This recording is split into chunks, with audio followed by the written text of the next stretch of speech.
देखते हैं आज की तमाम बड़ी खबरें नॉन स्टॉप न्यूज में।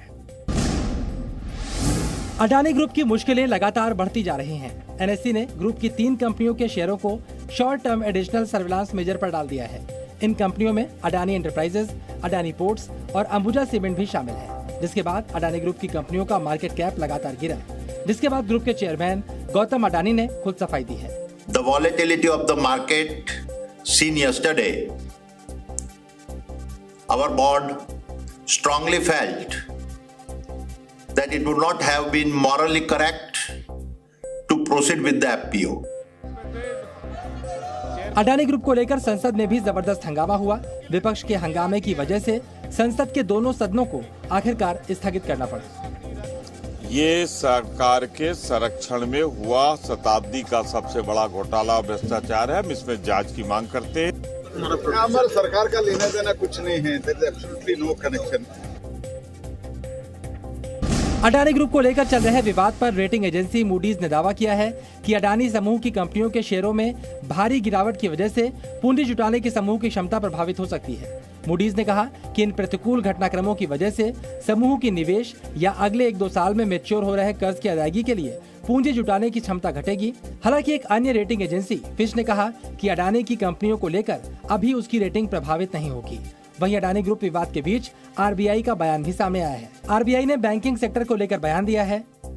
आरबीआई के मुताबिक अभी के आकलन में बैंकिंग क्षेत्र स्थिर है, बैंकों के पास पर्याप्त पूंजी है, बैंकों को लेकर लिक्विडिटी के पैमाने सही हैं, बैंक के बड़े एक्सपोजर फ्रेमवर्क निर्देशों का पालन कर रहे हैं। वहीं दूसरी ओर एसबीआई ने भी अडानी ग्रुप के लोन पर कहा कि अडानी ग्रुप के लोन को लेकर एसबीआई के लिए चिंता की कोई बात नहीं है। प्रधानमंत्री नरेंद्र मोदी आज असम में हो रहे कृष्ण गुरु एक नाम अखंड कीर्तन में शामिल हुए। पीएम ने विश्व शांति के लिए हो रहे इस अखंड कीर्तन में वीडियो कॉन्फ्रेंसिंग के जरिए हिस्सा लिया।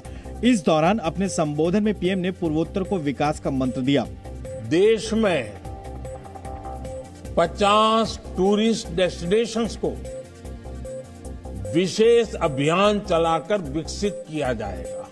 पूर्वोत्तर और असम को इन विकास कार्यों का बड़ा लाभ मिलेगा। पीएम ने कहा कि आज विकास की दौड़ में जो जितना पीछे है, देश के लिए वो उतनी ही पहली प्राथमिकता है। साथ ही महिला सम्मान सेविंग सर्टिफिकेट योजना के तहत असम, नागालैंड, त्रिपुरा की महिलाओं को विशेष लाभ मिलने की भी बात कही।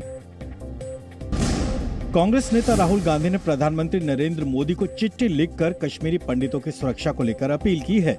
राहुल गांधी ने उपराज्यपाल मनोज सिन्हा पर भी आरोप लगाते हुए ट्वीट किया कि प्रधानमंत्री जी, भारत जोड़ो यात्रा के दौरान कश्मीरी पंडितों के प्रतिनिधि मंडल ने मुझसे मिलकर अपने दुखद हालात बताए। आतंकियों की टारगेट किलिंग के शिकार कश्मीरी पंडितों को बिना सुरक्षा गारंटी घाटी में जाने के लिए विवश करना निर्दयी कदम है। आशा है आप इस विषय में उचित कदम उठाएंगे। राहुल गांधी ने कश्मीरी पंडितों की सुरक्षा के लिए उचित कदम उठाने की अपील की है। कश्मीर के कुलगाम में सुरक्षा बलों ने आतंकी संगठन जैश-ए-मोहम्मद के मॉड्यूल का पर्दाफाश किया है। सुरक्षा बलों ने जैश से जुड़े 6 आतंकियों को गिरफ्तार किया है। पकड़े गए सभी आतंकी कुलगाम के ही रहने वाले हैं, जो दक्षिण कश्मीर में कई आतंकी गतिविधियों में शामिल थे। आतंकियों के पास से भारी मात्रा में हथियार और गोला बारूद बरामद किया गया है, जिसमें 30 AK-47, 2 मोर्टार शेल, 446 गोलियां और UBGL गोले शामिल हैं। हमने 6 टेररिस्ट एसोसिएट हैं जो जैश-ए-मोहम्मद ग्रुप के हैं। पिछले दिनों हमारे एक मिरामा और DH-पुरा के वहाँ हमें सस्पिशियस मूवमेंट मिली थी और उसी की कंटिन्यूएशन में हम तफ्तीश कर रहे थे। वहीं दूसरी ओर CDS अनिल चौहान कश्मीर पहुंचे, जहां उन्होंने सुरक्षा स्थिति का जायजा लिया।